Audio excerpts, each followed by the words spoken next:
Good morning. I'm Amy and this is A Star Reads, and it's time to continue the 12 Days of Christmas Carol Advent Calendar Challenge. I realize I have not been saying that enough in these videos.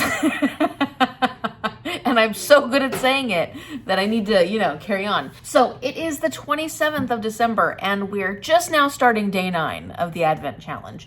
So I'm running out of time.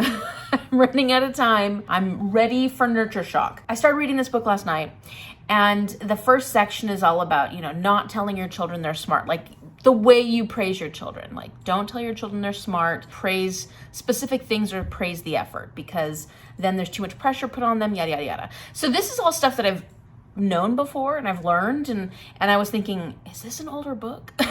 So I went back and actually read about when this book was published, and it was published in 2009. So I'm thinking that going into this, a lot of this information may not be new to me, but I think it'll still be interesting. And what was nice about this section about praise is that I actually got to read information on the actual studies and the different scientists that did the studies about praise. Even though I had heard that this is not the way you should be praising your children or children in general, I don't think I ever read anything about the actual studies. So bad on my part for following up on scientific information, but also good for being able to learn something new from this book. It's a gorgeous day, but the high is supposed to be 20 degrees Fahrenheit and there's still snow all over the ground. So I'm probably not going anywhere today. We'll see. I don't really have any desire to. So we'll see what happens. But before I forget, I wanted to go over some of the books I got for Christmas. Well, Mom and I both got these books for Christmas. Some I got for her because of her specific taste, but I get to read them too, right? First, this was actually Mom's gift. I gave this to her because she really loves male queer romance / books in general. I've heard amazing things about Winter's Orbit by Everina Maxwell, and she's already read it, of course, and she loved it. She gave it 5 stars. I've been excited to read this book for a while because of all the wonderful things I've heard. So I'm excited about this one. And then the other book that I got for Mom specifically was They Both Die at the End by Adam Silvera, because I've heard really, really good things about this one, and it just sounds interesting. So I'm hoping that she enjoys it. She hasn't read this one yet, but there's plenty of time. She doesn't have to read them all right when she gets them. Okay, so let's see. My friend Elisa sent me a couple of books, and it was wonderful to get these. Thank you so much, Elisa. And the first one was one that when I first opened the box, I saw the back and I recognized it right away because I've been really looking at this book quite a bit. It's The Comfort Book by Matt Haig. This is a collection of little parcels of hope, gathering notes, proverbs, and stories. It gifts us with new ways of seeing ourselves, the world, and ourselves in the world. So Elisa knows that I've been struggling a lot lately with school. She's been going through similar things with school and COVID and life and stuff. She wanted to get me a couple of books to help me feel better and just think more positively. So she got me The Comfort Book by Matt Haig, and I actually have been looking at this one, so I was really happy to get this. And then also she got me You're a Badass, because I know that she loved this book, and I have been interested and curious to read it, by Jen Cicero.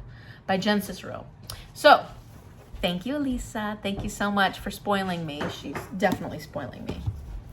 He'll be smoother tomorrow when we use the coffee pot. Then I actually bought gifts for Mom and I. Basically, when I went to buy her books, I saw a lot of other books that I thought we needed to have. And I didn't buy them at the time. But I told Mom, I was like, yeah, I really wanted to buy some other books, especially some Christmassy, romancy type books I saw. And she's like, well, why don't you just get them and say they're from Santa to both of us? And that was all the encouragement I needed. First, I got One Day in December by Josie Silver. And this one is sort of like, it reminds me of When Harry Met Sally.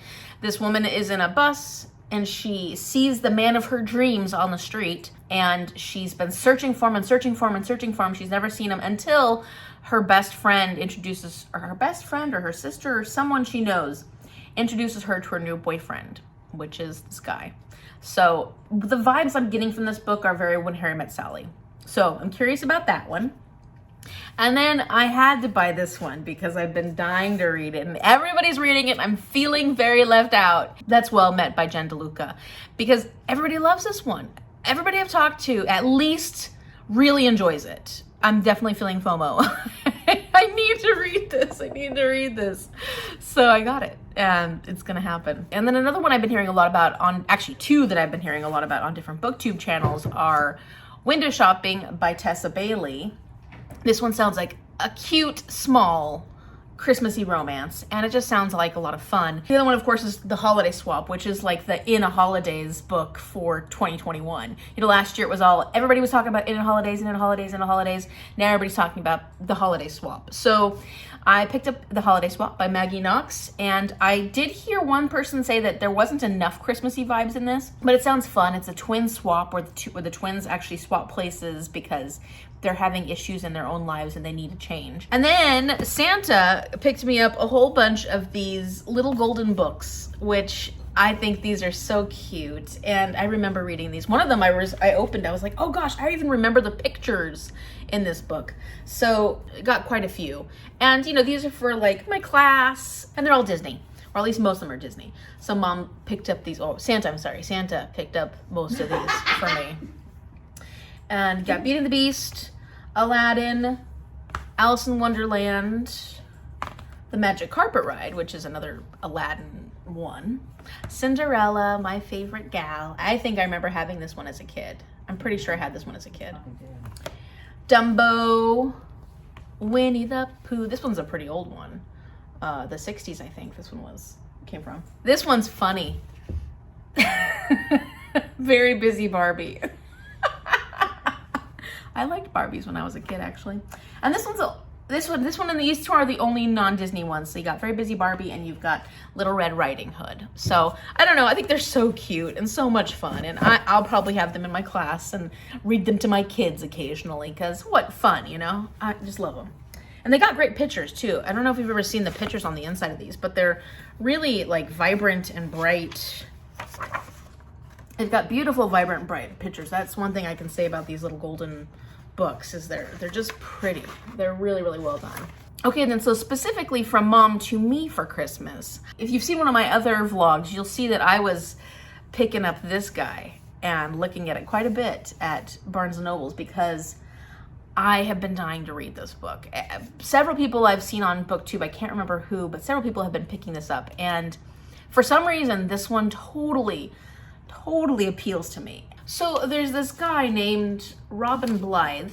He's just living his life, probably some wealthy somebody, and some kind of administrative mistake sees him named the civil service liaison to a hidden magical society. And I think he gets kind of pulled into this world that he wasn't expecting to be pulled into. And I'm not explaining it very well because I'm not really taking the time to read it, but other people have explained it and I'm like, yeah, this sounds amazing. And I think it's set in Victorian era, if I remember correctly. The vibe I get from this book seems like something I would really, really enjoy. So I'm hoping I do. I'm so excited. I'm so excited. I don't know why. There are some books that just draw me for no particular reason. I don't know if it's the cover or if it's what I hear people say about it. And there's just some books where I just get this hunch, like this feeling that I'm gonna love it.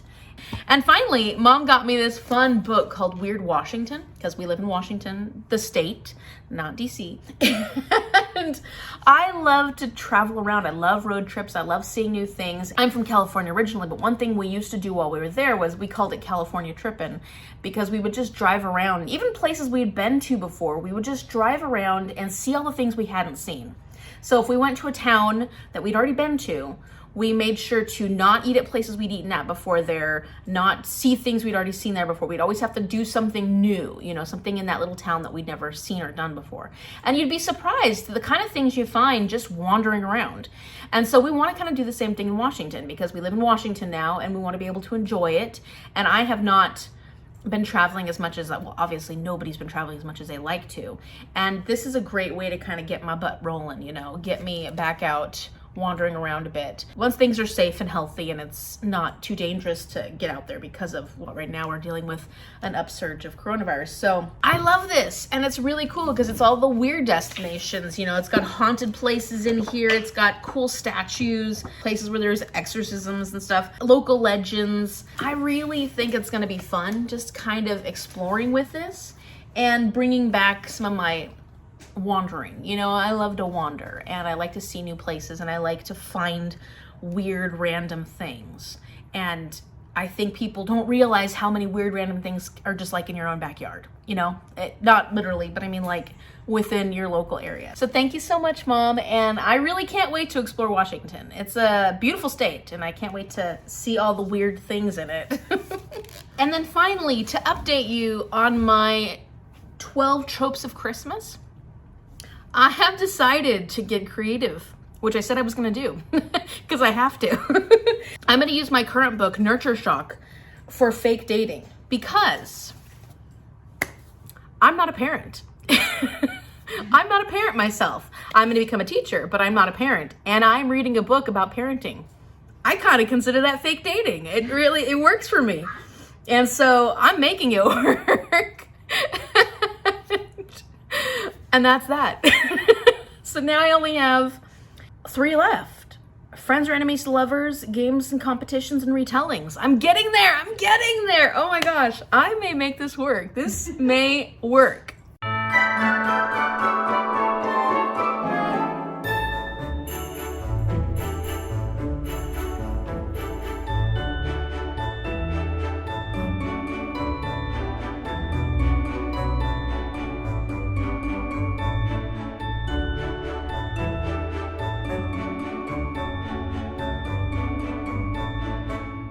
It's about 17 degrees. I'm a bit chilly. But I have been making really good progress on my TBR game. Haven't been reading that much yet because I was just working on my TBR game. And I actually was able to get to a point where I could play my TBR game. And so I recorded that so I know what my TBR is going to be. And then tomorrow I can film all that stuff. So I'm excited. Tomorrow we will have to brave the roads though. We do have to go out. Mom has a doctor appointment, which I'm going to drive her to. And we've got a few other things we have to go out for. So the snow's not going away quite yet. We're going to have cold weather up through the weekend. And then I think it's going to rain all weekend. So maybe some of the snow will be rained out. But then next week, we're going to get snow again. So it's like we'll get a little bit of a reprieve and then we're going to get snow again. It's going to be one of those winters. We usually don't get snow till like late January and February. And if we do get snow, we only get it for like a week. That's just how it is up here. But I think this year we're going to have a lot more snow on the ground throughout winter. So something to look forward to. Good morning. It's the 28th. It's Tuesday. We're getting close to the end of the month. I think I've made it about 15% of the way through Nurture Shock. And it's going well. I was trying to get everything done yesterday, so I didn't end up reading as much as I wanted to. And I forgot to mention that I wasn't able to get Nurture Shock on audio because it was checked out. So I had to get an ebook of it. But like I said, first it was talking about praise, but then the next section was talking about sleep and how important sleep is for children and how they're getting so much less sleep nowadays and how that's exponentially affecting their thinking and how they're doing in school and stuff. This section I'm on currently is on lying and how kids lie, and it's interesting. This one, it seems a little creepy because kids are so good at lying. I'm enjoying it. I'm enjoying reading it. It's a very quick, easy read, except for that I haven't been putting much time into reading it. But I'm taking my mom and my aunt to the doctor today. Are you ready, ladies? Yes, we are. Are you excited? Do we look beautiful? In the snow. Our aunt made these for us. You look so gorgeous. And then I've got video editing today. I was looking at my day 7 vlog. There are 2 hours worth of footage. So I've got a lot of editing. Anytime the videos are like close to 2 hours, it takes me a while to edit them because I don't want it to be 2 hours. I need to edit it down, but that takes a while. So that's my plan for today. Nothing very exciting, but I'm going to continue reading. That's what I need to do. Okay, so the reason I say the whole lying section of the book is kind of scary is only because lying comes so second nature to children. It sounds like when they're like 3 years old, they're a lot less likely to lie and think it's a bad thing. But as they start practicing with it a lot more and not getting corrected for the lying, the parents are like, it's not a big deal, a little white lie, not gonna hurt anything. They start realizing that lies can be a good thing and can be very useful for them. So they start practicing with lies. And the more they practice with it, the better they get. And kids are much better at lying, or at least they're actually doing these studies where they're watching these video recordings of these kids lying. And people can't detect them. Even teachers and parents can't detect them. So they think, oh, I can detect when my kid is lying, or I can detect when these kids are lying. And they're finding that adults really have a hard time determining when these kids are lying. It's interesting. I don't know what the solution is. I haven't really got to that part yet. They're definitely saying don't just let kids go about lying without a conversation about lying and why it's a bad thing, because if you do, they're going to start learning how to get better at lying and that it's not such a bad thing to lie. So it's fascinating. It's an interesting section. They did an experiment where they had read these children 2 books, The Little Boy Who Cried Wolf, and then the other one was this one about George Washington and the apple tree. And basically in The Little Boy Who Cried Wolf, the boy dies because he lied. And then in the George Washington and the apple tree one, at the end, there's no consequence. The father goes, I'm okay with you chopping down the cherry tree. I'm just really happy that you told me that you did it.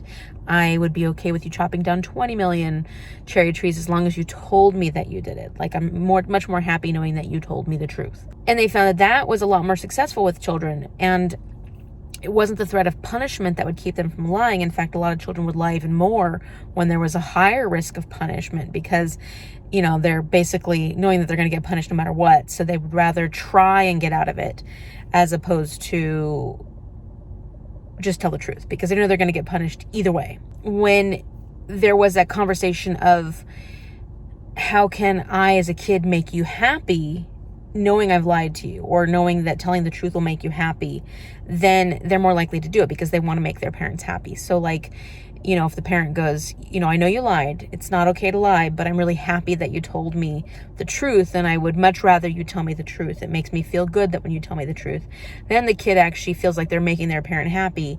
They're less likely to lie at that point. Interesting.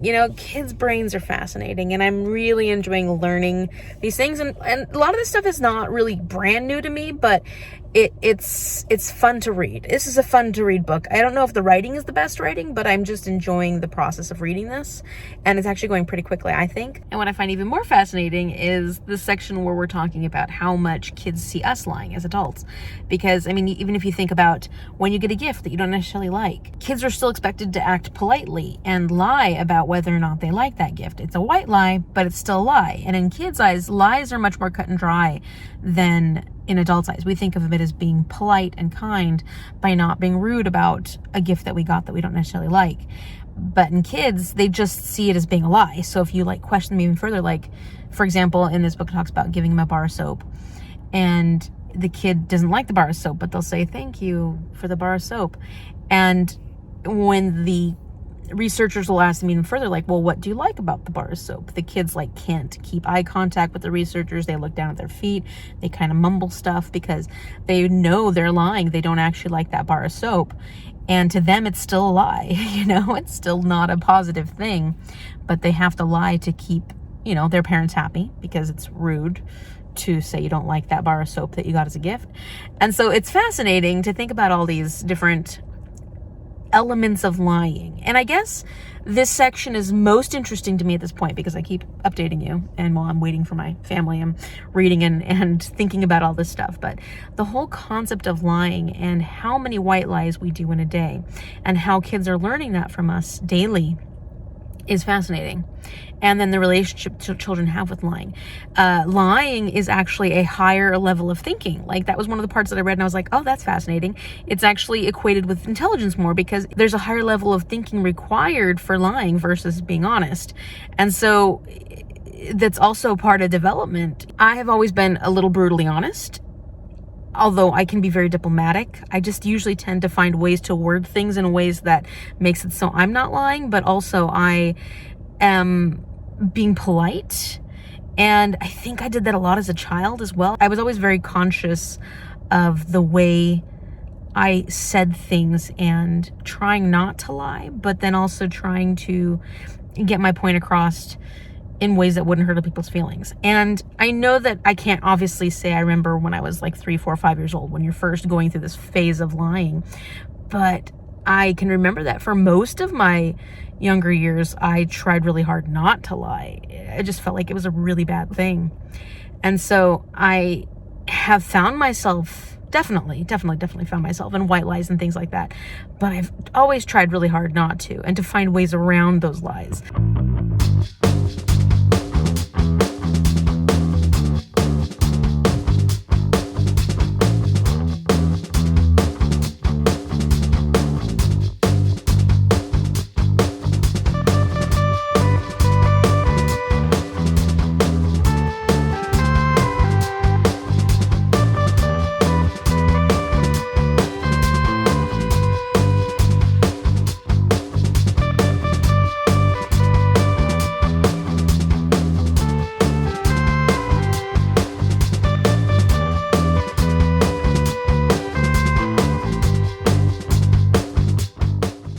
so it is Tuesday evening and I'm exhausted. I am about 30% of the way through Nurture Shock. I would like to be further tonight, and I have been starting to read now here in the evening, but I'm getting so sleepy. I would like to get that done by tomorrow. We'll see. We will see.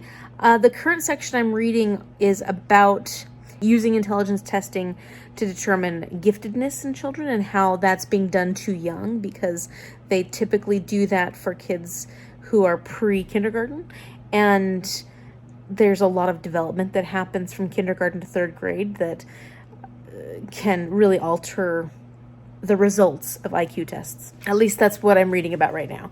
And this section I'm just not quite as interested in, so it's not like a page-turning section like lying was. That was a very interesting section for me.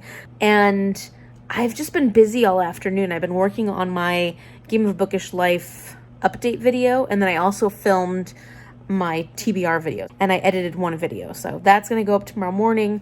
I haven't edited at all my day 7 vlog because I was working on all the TBR stuff today. So I'm glad I got all that done, but it was just kind of a long day of working on that. We're running close to the end of the month. It's not looking great for my 12 Days of Christmas Carol Advent Calendar Challenge. But I'm just going to keep working, pushing forward. I'm enjoying reading this book, actually, surprisingly enjoying this nonfiction, because lately nonfiction has been rough for me to read because I've just been tired of learning. But maybe I'm feeling relaxed now, ready to learn some more.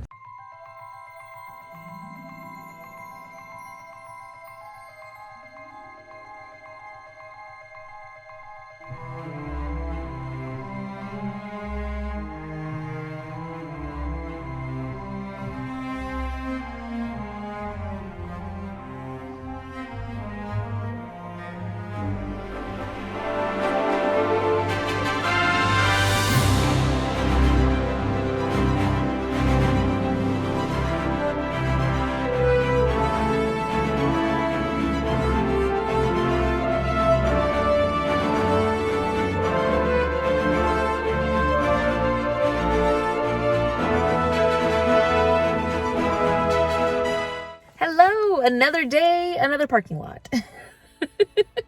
So it is, what is this? Wednesday, the 29th, and I am out taking mom to physical therapy. So that's good because she needs to get that done, and I'm off of work and school, so I can run her around to her heart's content, and I've got a book to read. So I'm currently 40% of the way through Nurture Shock. I'm reading about teenagers, fun subject. And so it's almost like teenagers actually are programmed to be bored, their brain, the way it works, because like little children get excited with any kind of reward. So they don't get bored as easily because a lot of things excite them. And adults, we get excited, or at least the part of our brain that lights up when we get reward is pretty good for different levels of reward. So lower reward, not as excited, medium reward, excited, large reward, excited. Teenagers only get excited for really high levels of reward. That's why they only are not bored when really exciting things happen. And then when that happens, when those moments of extreme excitement happen, the part of their prefrontal cortex that is like the cautious area of their brain, you know, the brain that says, don't do this, don't do that, you're going to die, there's a lot of consequences. That part of their brain kind of gets clouded over in a sense, like not literally clouded over, but like when they're having those moments of extreme excitement, that part of their brain just shuts down and they don't notice the consequences. So that's why they do such risky, stupid things in these moments of extreme excitement. And that's when they're not bored. And so it's fascinating. I'm like, I wonder like why evolutionarily do their brains do that? Or what part of development, what makes the development of a child into teenage years, like, why would that be? Like, why would that be the way the brain works at that point? That's part of biology that I've always found really, really interesting to understand why we go through whatever phases we do go through and what the significance of that is. Like, just, it just interests me. They did say that the risk-taking behavior that is sometimes found in teenagers is not true for all teenagers. So obviously this is not something that is happening for all kids. It's just something that's more common in teenagers than it would be like in adults. We don't take the same risks because we have different neurological reactions to reward and boredom and stuff like that. Anyways, this next section was really interesting because we're talking about like adolescents and teenagers and fighting with their parents and stuff. And one of the things it was saying is that although parents tend to think that these arguments that they have with their children are really destructive to their relationship, and they get really frustrated with the arguments, the teenagers mostly actually feel that it's really good for the relationship. Like the teenagers feel that they get closer to their parents and they feel that they have a better communicative relationship with their parents because of all this conflict that happens during teenage years. And granted, not every teenager is fighting with their parents, but like the teenagers who are fighting with their parents more are actually doing it out of a form of respect in a sense. They're challenging the rules, but they are also respecting the rules that their parents have and having this moment of conflict, then resolution, and also compromise. Those moments of compromise are where the teenagers are actually forming more respect for their parents. Being able to work through issues with their parents and find compromises and stuff actually shows that the teenagers are caring more for their parents, are respecting their opinion, respecting the outcome. And so even though the parents may feel like, oh, these are horrible, horrible moments and our relationship is in tatters, most teenagers don't feel that same way. They feel like, oh, we're working through things and our relationship is stronger for it. Fascinating. I mean, that's not true for all. And of course, it doesn't take into account extreme levels of argument between parent and child. But it was interesting to read the difference of opinions of those arguments for parents versus children.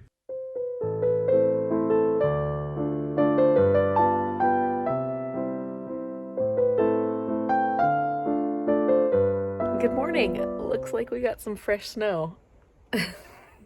That was cleared off last night.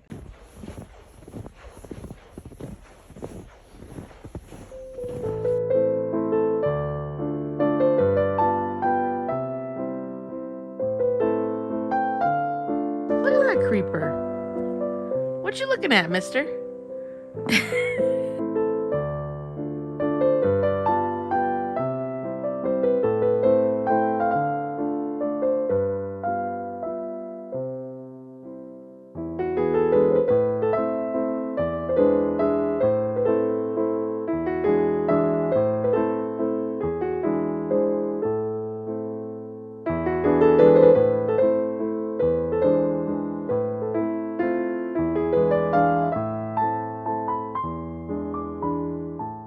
Okay, so today is the day I'm going to finish Nurture Talk. I actually was reading it last night and I was about like at 52%, but then I went and looked at the chapters and so much of what's left.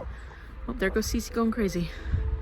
So much of what's left is actually notes and stuff like that. So I'm actually 82% of the way through the book. So I'm going to finish that today. Who are you barking at? What is there to bark about?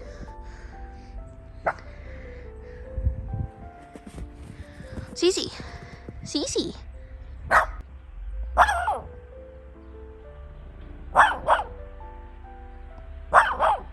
She's menacing, isn't she? So I am currently finishing up my TBR video. That's going to go up really soon. I'm so excited. I'm so excited. And is there anything else? No. All this snow, new snow from last night, means I'm not going anywhere. The roads are slick. Our neighbor was already having a heck of a time getting his car, and then he had to have somebody pull him out. So we're not going anywhere. We're staying close to home. I know we're at the end of the month, pretty much. Today's the 30th, but I have some tricks up my sleeve, so stay tuned. Okay, we're running. We're running. The snow. We're gonna fall and die. Okay, so it's the evening of the 30th, and I am still working on Nurture Shock. I am very close to getting to the end. I'm on the last section before the conclusion, and we're basically talking about language acquisition, which is a good place to end, I think, because this last term I took an ELL course where we were talking all about language acquisition. And one of the things it's been talking about is those Baby Genius videos, which were found to be inadequate for teaching children a huge vocabulary. And that's mostly because when children are learning languages, they look at people's mouths. They will look at their parents' mouths and see the movement, to see the placement. and to know how to form the phonemes, the sounds that we make when we're talking. And then also, it's a lot to have to do with that interaction. Like, people think, well, I don't know how to teach my children, but really just talking to your children will teach them language. Interacting with them, having simple conversations, or talking to them often is a way to really help increase your child's vocabulary, and having more and more complex sentences, not just keeping it basic words. I mean, you can use basic words because you want children to learn those, but over time, making sure you're just talking to them. And that is why a lot of those videos weren't working, because it's not that interactive feature that children need when they're learning new languages. So it's sort of talking about the studies that were done to try and prove that those Baby Genius videos weren't effective, and then talking more about how language acquisition works in infants and stuff. And so it's sort of similar to what I learned in my class this last term, but it's a little more specific. So I'm finding it very interesting, and overall, I have been enjoying this book. And the only reason why I haven't gotten through it faster is because my time spent reading has been competing with editing. And that's fine. These are things that I need to get done at the end of the year, and I'm really, really excited that some of these videos are getting edited and up. So ultimately, it feels good, and because of all this snow, I just don't really feel like doing anything else, which is fine. I went into some newer research on the subject of children learning languages, and it said that it's not necessarily how much parents actually talk to their children, it's how much they respond to their children's utterances and stuff. Starting a conversation with your child is not going to teach them language as much as every time your child talks to you or is making noises or stuff, you're responding to your child. And so that would probably be exhausting, I imagine, because babies make noises all the time. But the more you respond to them, the more you're conversing with them, in a sense, sort of confirming the sounds they're making, the more quickly their vocabulary is going to increase. At least that's what it's saying. Now, granted, like I said, this is from 2009, so I don't know what the latest information is. It's the only problem with reading nonfiction books that are a little older, is you never know what the latest research is. I have just finished Nurture Shock. It is about 6 p.m. on the 30th, and I really liked it, actually. I really enjoyed it. It was an interesting read on topics that I find really interesting. I honestly can't tell you if I feel like it was really outdated, because the information felt like information that I would consider valuable now and that I have heard. It's all information that I've heard of. So it's not information that I have heard being contradicted in the things that I have learned so far. So for me, it seemed like very valuable information. It was pretty broad, and I didn't mind that. I could see how you could take each chapter in this book and make it into a completely separate book, but I liked how they compiled their information. And one of the things I really have to commend them on is when I got to the end, the notes for this book were incredible, and then the number of sources they used for each and every chapter. It had to have taken them a very long time to go through all the sources and do all the research that they did to get to the point where they could put this book together, because it was extensive. It was very, very extensive. So overall, I'm going to say a 4.25 star rating, because there was a lot I gained from this book. There were definitely areas that were subject matter that was not as interesting to me as other parts. Like I said, certain sections really, really caught me and were very exciting, and I had a hard time stopping when I was reading those sections. And so I really enjoyed this, and I do recommend it if you'd like to know more about child development or children in general, or if you're a parent and want to just read something that will give you a few new ideas. The problem with this sort of nonfiction is that every year there's new things coming out. So there may be books that are a little more updated, but I felt like the research was really well done on this, and I do recommend it. So I'm excited. I finished day 9, and it's time to go on to day 10. So we're on the last row, and I'm super excited, and I know it's the 30th, and it would seem like, there's just no way this is going to happen. But for the next 72 hours, so the 31st, the 1st, and the 2nd, we are going to be doing a 24 in 78 hour readathon, my mom and I, because I want to get some books done before school starts, and we're snowed in, so we're not really going to go anywhere anyways, and I just think it'd be a nice way to spend the next 3 days. So that means that within the 72 hour period, Friday, Saturday, Sunday, we will have to read for 24 hours collectively. So it's not necessarily 24 hours straight. That works out to being 8 hours a day, but you know, it just will depend on how much we feel. We'll see how it goes, but we have a little timer thing that will be counting down the 24 hours for us. So stay tuned and watch my next video because that's going to be the beginning of our 24 and 72 hours. And I'm hoping to finish books 10, 11, 12 during that 3-day period. It'll depend on the books. We'll see how it goes. But okay, let's figure out what my 10th book is. Okay, here we go. I'm really excited. Okay. We have got Little Dude Peekin'. It's gonna go this way. I'm gonna be reading. Oh, yes! Okay, I'm so excited about this one. I'm very excited. I have been dying to get to this series. I've heard such amazing things about this, and it's time. And this is gonna be great for my snowy vibes because there's a lot of snow going on here. Honestly, don't actually know what this is about, but I just know I'm excited about it. And it's by Alex Bell with illustrations by Tomislav Tomic. I don't know how to say that, but this is the book.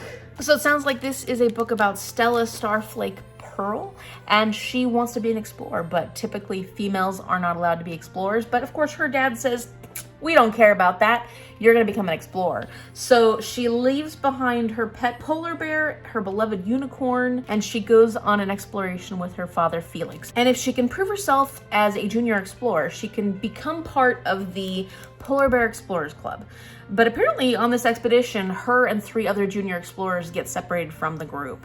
And I guess they have to figure out how to survive and get back to their group. So this one sounds so much fun. It sounds perfect, and I'm excited to read in middle grade, especially after reading a book about child development and children. So I think this is a great next choice. If you like this video, give it a thumbs up and subscribe so you can see what happens on my journey of trying to complete the 12 Days of Christmas Carol Advent Calendar Challenge. Thank you so much for watching, and I will see you later.